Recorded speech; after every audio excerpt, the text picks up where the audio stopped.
Hello दोस्तों, आपका अपने YouTube चैनल एग्जाम लाइट पर स्वागत है। दोस्तों, इस वीडियो में हम बात करने वाले हैं महत्वपूर्ण संविधान संशोधनों के बारे में, जो कि 1951 से शुरू हुए और वर्तमान तक कुछ हुए महत्वपूर्ण संशोधनों के बारे में इस वीडियो में हम बात करेंगे। तो हम आइए शुरू करते हैं एक एक करके। सबसे पहले हमारा है जो कि पहला संविधान संशोधन। जो पहला संविधान संशोधन है, यहाँ लिख देते हैं फर्स्ट कॉन्स्टिट्यूशनल अमेंडमेंट। ये कब होता है? ये होता है 1951 में। पहला संविधान संशोधन कब होता है? तो यह होता है 1951 में। इसके द्वारा क्या होता है? ये 1900 है। इसके द्वारा क्या होता है? तो इसमें 9वीं अनुसूची जोड़ी जाती है। इसके द्वारा क्या होता है? तो 9वीं अनुसूची संविधान में जोड़ी जाती है। इस संशोधन के दौरान संविधान में 9वीं अनुसूची जोड़ी जाती है, और इस 9वीं अनुसूची में क्या होता है कि भूमि संबंधी जो विधियां होती हैं उनको संरक्षण प्रदान करने के लिए न्यायिक पुनरावलोकन से बाहर रखा जाता है। भूमि संबंधी जो विधियां हैं उनको संरक्षण प्रदान किया जाता है इसके द्वारा, और उसे न्यायिक पुनरावलोकन से बाहर रख दिया जाता है। इसके आगे हम चलते हैं। हमारा अगला है 7th कॉन्स्टिट्यूशनल अमेंडमेंट। ठीक है, ये होता है 1956 में। कब होता है?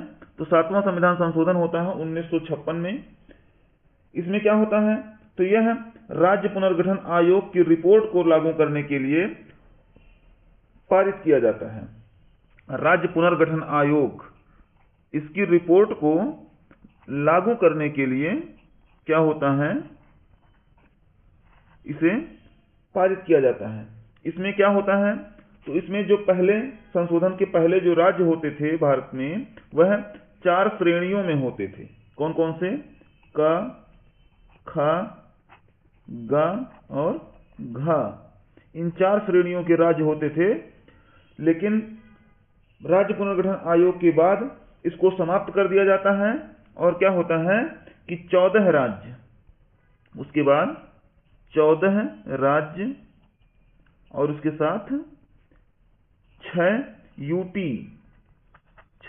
यूटीज यानी यूनियन टेरिटरीज बनाए जाते हैं। राज्य पुनर्गठन आयोग में जो क, ख, ग और घ 4 श्रेणी के राज्य हुआ करते थे उनको समाप्त कर दिया जाता है, और उसके बाद 14 राज्य और 6 यूटी यानी यूनियन टेरिटरीज या संघ राज्य क्षेत्र बनाए जाते हैं। इसके लिए जो है आपके अनुच्छेद 1 और आपकी जो चौथी अनुसूची है जिसमें राज्यसभा में सीटों का आवंटन है, उसमें संशोधन किया जाता है।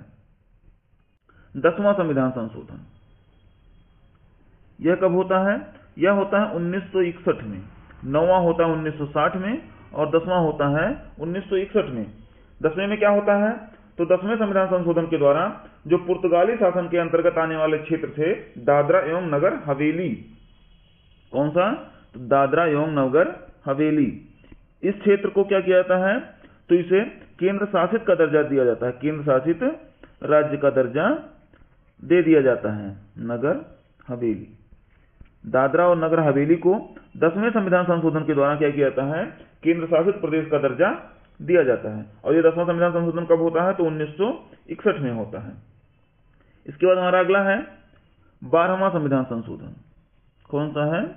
12वां संविधान संशोधन होता है 1962 में। 1962 में होता है हमारा 12वां संविधान संशोधन। और 12वें संविधान संशोधन में क्या किया जाता है कि गोवा, किसको गोवा, दमन और दीव, गोवा, दमन तथा दीव, इसको क्या किया जाता है कि भारत का संघ राज्य क्षेत्र घोषित किया जाता है। 12वें संविधान संशोधन में गोवा, दमन तथा दीव को भारत का संघ राज्य क्षेत्र घोषित किया जाता है, यानी यूटी घोषित किया जाता है। इसके बाद हमारा अगला है, वह है हमारा 15वां संविधान संशोधन। कौन सा है? तो 15वां संविधान संशोधन। यह कब होता है? तो 15वां संविधान संशोधन होता है 1963 में। 1963 में होता है हमारा 15वां संविधान संशोधन। 15वें संविधान संशोधन में क्या होता है? तो इसमें उच्च न्यायालयों के जो न्यायाधीश होते हैं, यानी जो जजेस होते हैं उच्च न्यायालयों के, उनकी सेवानिवृत्ति आयु, जो सेवानिवृत्ति यानी रिटायर की जो आयु होती है, इनकी जो सेवानिवृत्ति आयु होती है वह 60 से बढ़ा करके क्या कर दी जाती है, 62 वर्ष कर दी जाती है। 60 से बढ़ाकर क्या कर दी जाती है, 62 वर्ष कर दी जाती है 15वें संविधान संशोधन के द्वारा इनकी सेवानिवृत्ति आयु को। इसके अलावा क्या किया जाता है इसमें, इसके अलावा जो अवकाश प्राप्त न्यायाधीश हैं, इसी में अवकाश प्राप्त जो न्यायाधीश होते हैं यानी जो रिटायर हो चुके होते हैं, उन न्यायाधीशों को उच्च न्यायालय में नियुक्ति के संबंध में प्रावधान किया जाता है। यानी अगर उनकी दोबारा जरूरत पड़े तो उनकी नियुक्ति पुनः की जा सके, ऐसे संबंध में प्रावधान किया जाता है। इसके अलावा आप सबको पता है एक महत्वपूर्ण अनुच्छेद आर्टिकल 226, आर्टिकल कौन सा है, 226। आपको पता है इस आर्टिकल के द्वारा जो हाई कोर्ट है वह रिट जारी करती है, तो इस आर्टिकल में संशोधन किया जाता है और उसमें एक का जोड़ा जाता है।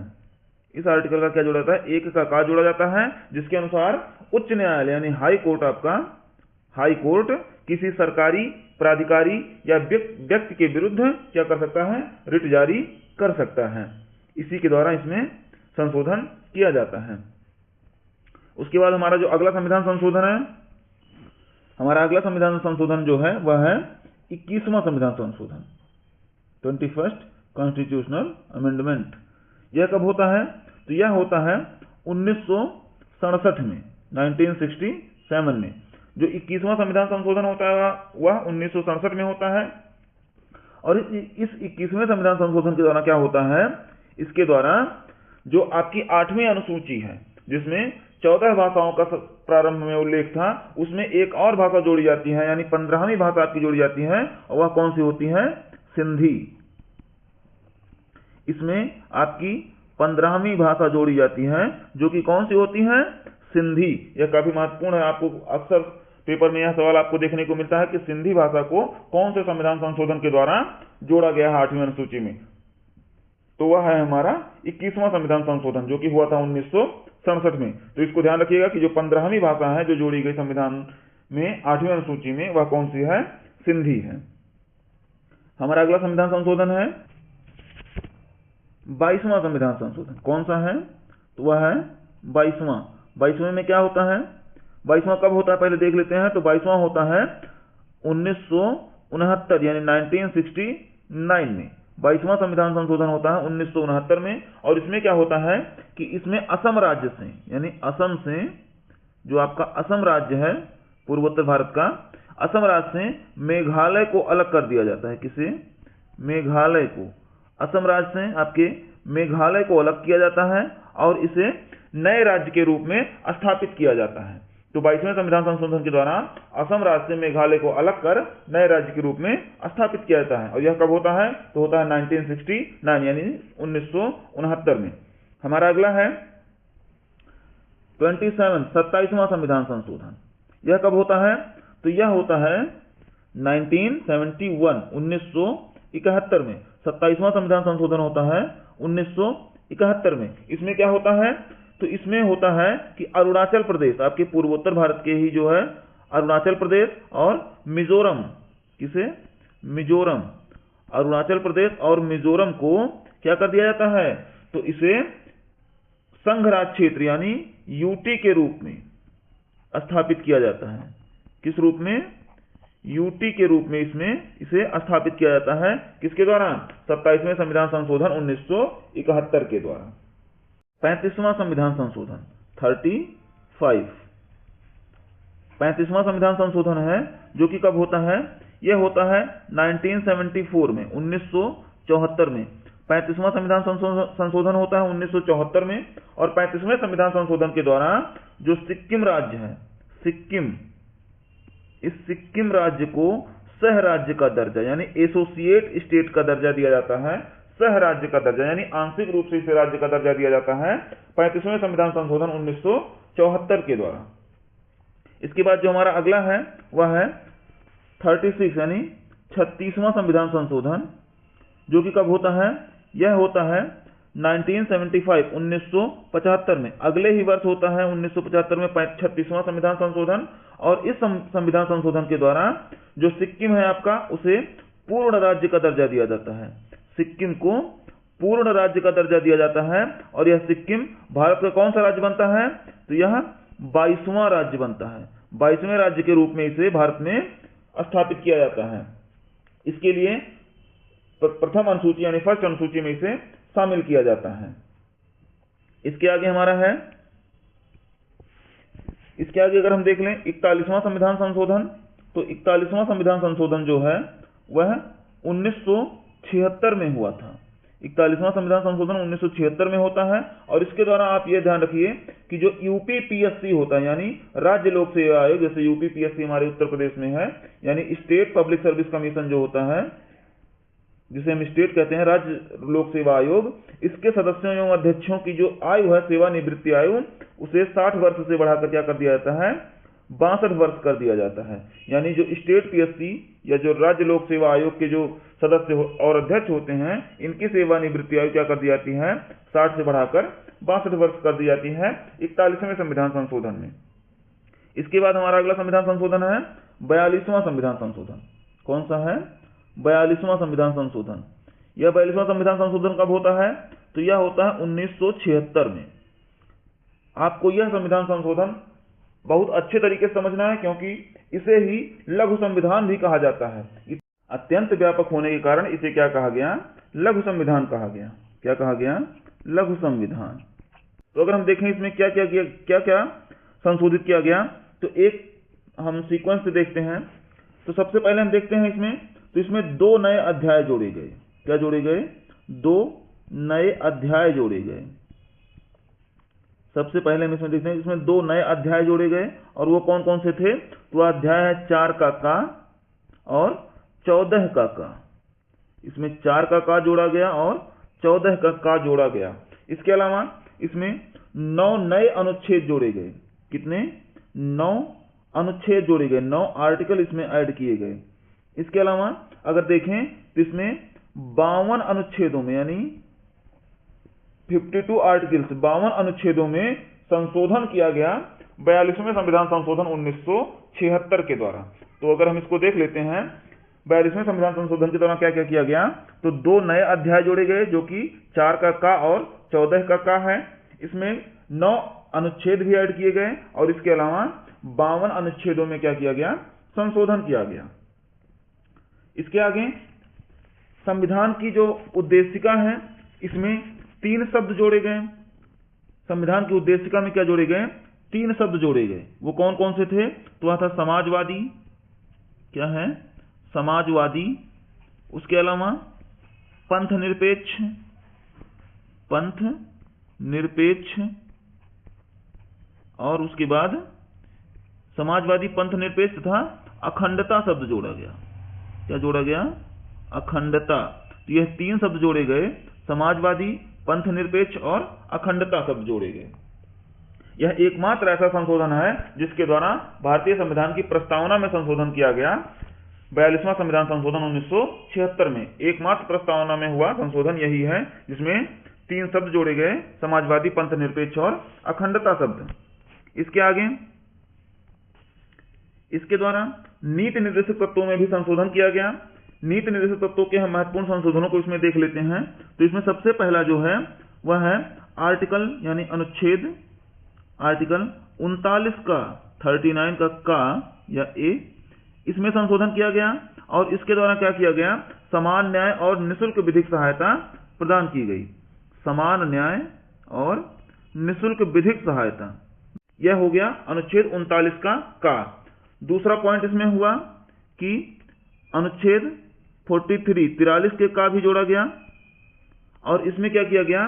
तो इसमें उद्योगों के प्रबंधन में, यानी कोई हमारा जैसे बिजनेस है तो उसके प्रबंधन में यानी उसके मैनेजमेंट में कर्मचारियों की भागीदारी को सुनिश्चित किया गया।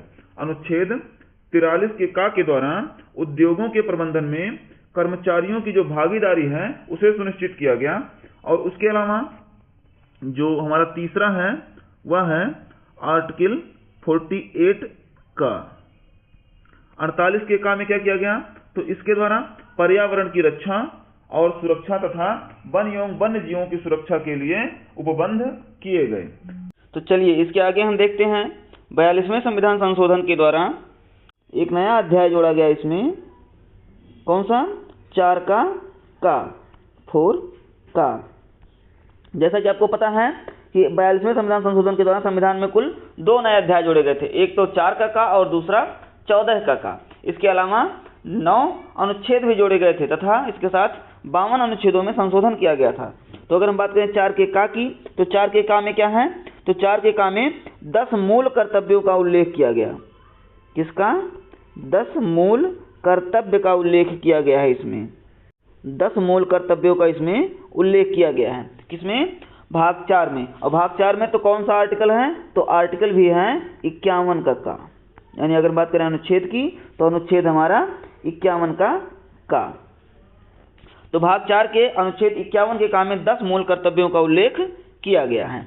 क्योंकि आपको पता है कि जब इसमें ऐड किया गया तो 10 मूल कर्तव्य ही थे, लेकिन अभी वर्तमान में कितने हैं कुल? तो 11 मूल कर्तव्य हैं। एक मूल कर्तव्य कब जोड़ा गया? तो 86वें संविधान संशोधन के द्वारा। इसको अभी हम आगे पढ़ने वाले हैं कि 86वें संविधान संशोधन के द्वारा इसमें एक और मूल कर्तव्य जोड़ा गया। इसके आगे हम देखते हैं तो आर्टिकल 74 अनुच्छेद जो है 74, इसमें भी संशोधन किया जाता है 42वें संविधान संशोधन के द्वारा। तो इसमें क्या किया जाता है?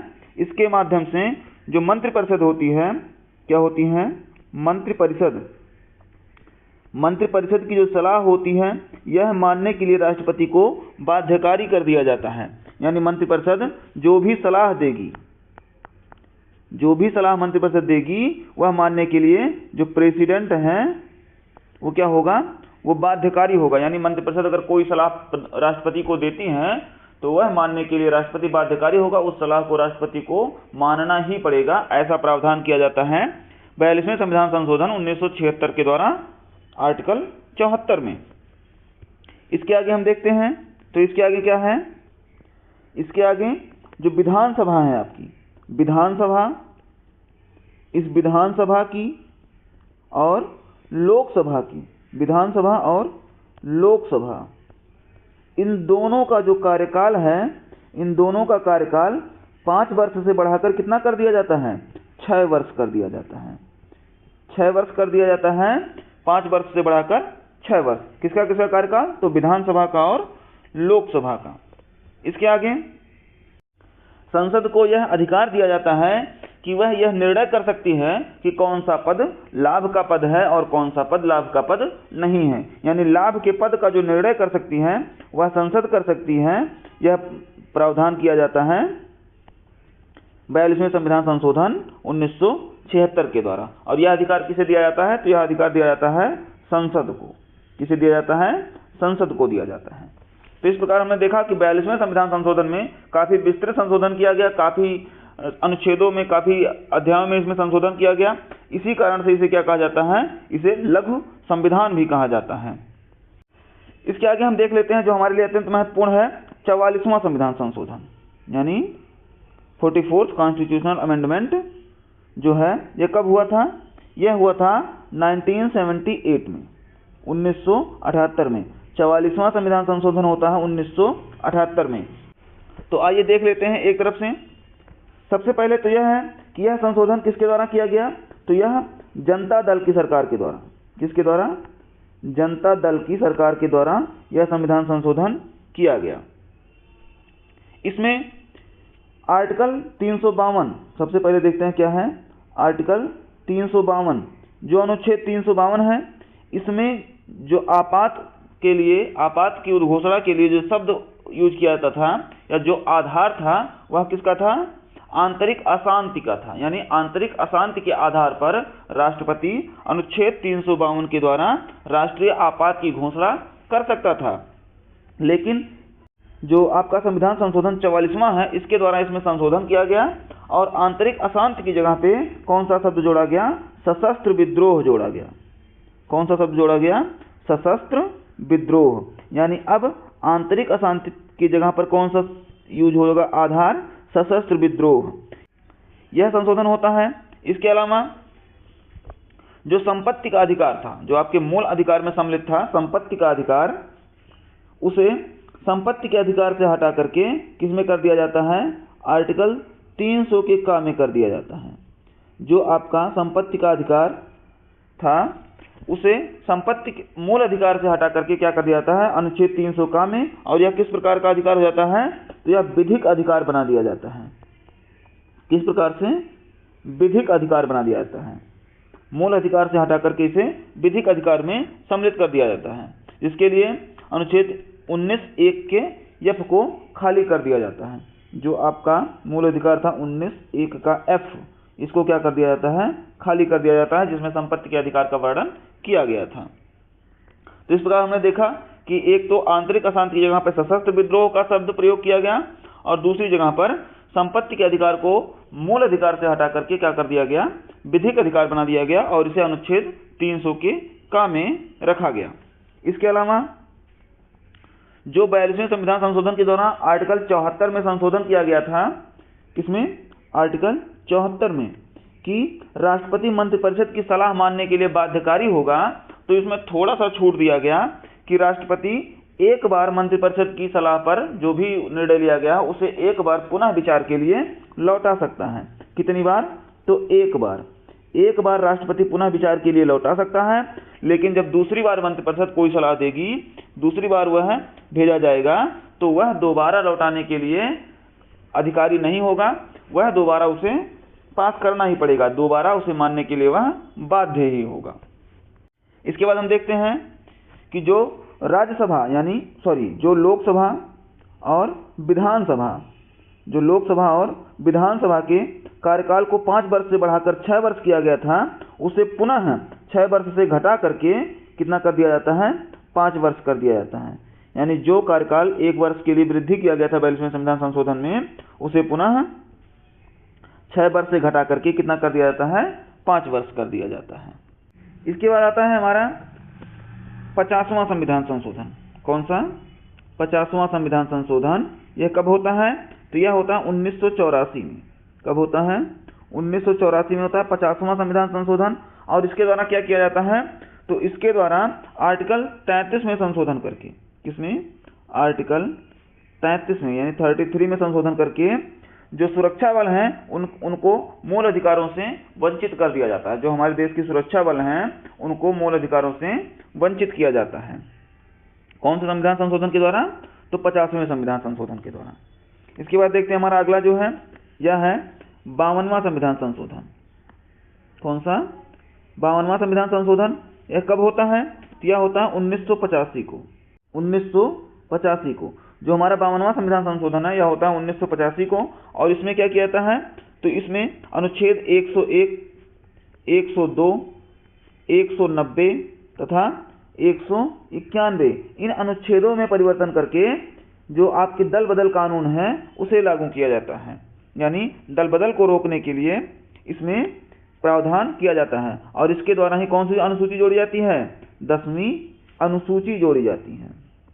आप याद रखिएगा 52वें संविधान संशोधन द्वारा क्या किया गया, दल बदल कानून बनाया गया। और दल बदल किस अनुसूची में है, तो 10वीं अनुसूची में है। इसके बाद देखते हैं हमारा अगला हमारा है 53वां संविधान संशोधन, 53rd। यह किसमें है, यह किस समय हुआ, तो यह हुआ 1986 में। कब होता है, 1986 में होता है। और 53वें संविधान संशोधन के द्वारा जो आपका मिजोरम है, क्या है, मिजोरम राज्य है, यह मिजोरम राज्य, इसे राज्य की श्रेणी में शामिल किया जाता है। किसमें किया जाता है, तो मिजोरम को राज्य की श्रेणी में शामिल किया जाता है। और इस प्रकार यह जो भारत का कौन सा राज्य बनता है, 23वां राज्य बनता है। कौन सा राज्य बनता है, 23वां राज्य बनता है। आपको पता है कि इसी प्रकार 36वें संविधान संशोधन के द्वारा भारत में 22वां राज्य सिक्किम को सम्मिलित किया गया था। इसके बाद देखते हैं हम अगला हमारा है 55वां संविधान संशोधन। कौन सा, 55वां संविधान संशोधन। यह भी होता है 1986 में। और 1986 में होता है यह, इसमें क्या किया जाता है, तो 55वें संविधान संशोधन के द्वारा जो आपका है अरुणाचल प्रदेश, क्या है, अरुणाचल प्रदेश जो है, इस अरुणाचल प्रदेश को 24वें राज्य के रूप में, कौन से, 24वें राज्य के रूप में दर्जा दिया जाता है पूर्ण राज्य का। यानी 24वें पूर्ण राज्य के रूप में दर्जा दिया जाता है 55वें संविधान संशोधन 1986 के द्वारा किसे, अरुणाचल प्रदेश को। तो इस प्रकार हम देखते हैं कि जो हमारा 22वां राज्य होता है वह बनता है सिक्किम, 23वां राज्य जो होता है वह बनता है हमारा मिजोरम, और 24वां राज्य कौन सा बनता है, तो वह होता है अरुणाचल प्रदेश। वहीं अगला देख लेते हैं, अगला हमारा है 56वां संविधान संशोधन, 56। यह कब होता है, तो तो यह होता है 1987 में। 56वां संविधान संशोधन होता है 1987 में। इसके द्वारा गोवा को राज्य के श्रेणी में तथा दमन और दीव को गोवा से अलग करके संघ राज्य श्रेणी में रखा जाता है। यानी 56वें संविधान संशोधन के द्वारा जो गोवा पहले संघ राज्य श्रेणी में सम्मिलित था उसे राज्य का दर्जा दिया जाता है। किसका दर्जा? राज्य का दर्जा दिया जाता है गोवा को। और उसके बाद जो दमन और दीव इसके साथ में थे तो उन्हें क्या दिया जाता है? दमन और दीव को यूटी का दर्जा दिया जाता है। इसे यूनियन टेरिटरीज का और इसे स्टेट का दर्जा दिया जाता है। किसके द्वारा? तो 56वें संविधान संशोधन 1987 के द्वारा। अगला है हमारा 61वां संविधान संशोधन। कौन सा? 61वां संविधान संशोधन। यह कब होता है? यह होता है 1989 में। 61वां संविधान संशोधन होता है 1989 में। यह काफी महत्वपूर्ण है क्योंकि इसके द्वारा जो लोकसभा तथा राज्य विधानसभाओं में चुनाव होते हैं उनकी जो मतदान करने की आयु होती है उसे घटाकर 21 वर्ष से 18 वर्ष कर दिया गया था। यानी जो मतदान की आयु है उसे घटा करके 21 वर्ष से कितना कर दिया गया? 18 वर्ष कर दिया गया। इसके लिए किसमें परिवर्तन किया गया? तो इसके लिए अनुच्छेद आर्टिकल 326 में परिवर्तन किया गया। आर्टिकल 326 में परिवर्तन किया गया और इसके द्वारा जो मतदान की आयु है वह 21 वर्ष से घटाकर 18 वर्ष कर दी गई। इसके आगे हमारा अगला है 69वां संविधान संशोधन। कौन सा? 69वां संविधान संशोधन। यह कब होता है? तो यह होता है 1991 में। कब होता है? 1991 में। 69वां संविधान संशोधन होता है 1991 में। 69वें संविधान संशोधन में क्या होता है? तो इसके अंतर्गत जो संघ राज्य क्षेत्र आपका दिल्ली है इसे विशेष दर्जा प्रदान किया जाता है। यानी दिल्ली को, जो दिल्ली है, दिल्ली को एक विशेष दर्जा दिया जाता है। क्या दर्जा? विशेष दर्जा दिया जाता है। और इसे क्या कहा जाता है? दिल्ली को संघ राज्य क्षेत्र के अलावा राष्ट्रीय राजधानी क्षेत्र कहा गया है। क्या कहा गया? विशेष दर्जा के साथ राष्ट्रीय राजधानी क्षेत्र। राष्ट्रीय राजधानी क्षेत्र यानी एनसीआर। जो आप एनसीआर सुनते हैं ना, एनसीआर, इसे एनसीआर कहा गया 69वें संविधान संशोधन 1991 के द्वारा। एनसीआर का मतलब क्या होता है? नेशनल कैपिटल रीजन, यानी राष्ट्रीय राजधानी क्षेत्र। इसके साथ इसमें और क्या होता है? तो दिल्ली के लिए 70 सदस्यीय विधानसभा, दिल्ली के लिए जो 70 सदस्य की विधानसभा है, कितने सदस्यों वाली? 70 सदस्यों वाली विधानसभा, यानी विधानसभा तथा 7 सदस्यों वाली मंत्रिपरिषद। क्या? मंत्रिपरिषद। दिल्ली के लिए 70 सदस्यीय विधानसभा और 7 सदस्यों की मंत्रिपरिषद का प्रावधान किया जाता है। कौन से संविधान संशोधन के द्वारा? तो 69वें संविधान संशोधन 1991 के द्वारा। इसके बाद हमारा अगला है 71वां संविधान संशोधन। कौन सा? 71वां संविधान संशोधन। यह कब होता है? तो 71वां संविधान संशोधन होता है 1992 में, 1992 में। 71वां संविधान संशोधन होता है 1992 में। और इसके द्वारा जो आपकी 8वीं अनुसूची है, कौन सी अनुसूची? 8वीं अनुसूची जो है, इस 8वीं अनुसूची में 3 नई भाषाओं को जोड़ा जाता है। कितनी भाषाओं को? 3 भाषाओं को जोड़ा जाता है। वह कौन कौन सी हैं? तो वह है कोंकणी, मणिपुरी और नेपाली।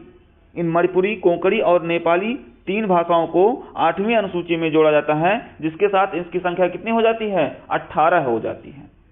जैसे 21वें संविधान संशोधन के द्वारा सिंधी भाषा को जोड़ करके जो इसकी संख्या थी 15 हुई थी, उसके बाद 71वें संविधान संशोधन के द्वारा 3 नई भाषाओं को जोड़ दिया जाता है और इसकी संख्या कितनी हो जाती है? 18। वो कौन कौन सी भाषा है? तो इसके लिए एक ट्रिक है, आप याद रखिएगा, नमक।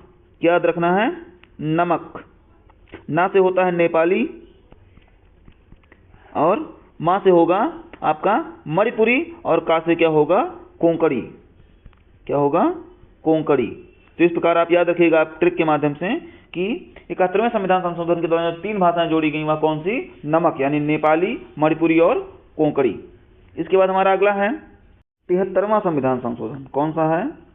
73वां संविधान संशोधन। यह 73वां संविधान संशोधन कब होता है? तो यह भी होता है 1992 में। 73वां संविधान संशोधन भी होता है 1992 में। इसमें क्या किया जाता है? तो इसमें भाग 9, संविधान में भाग 9 और इसमें आर्टिकल अनुच्छेद 243 से लेकर के 243 ओ तक ऐड किया जाता है। यानी भाग 9 में अनुच्छेद 243 से लेकर के 243 ओ तक ऐड किया जाता है।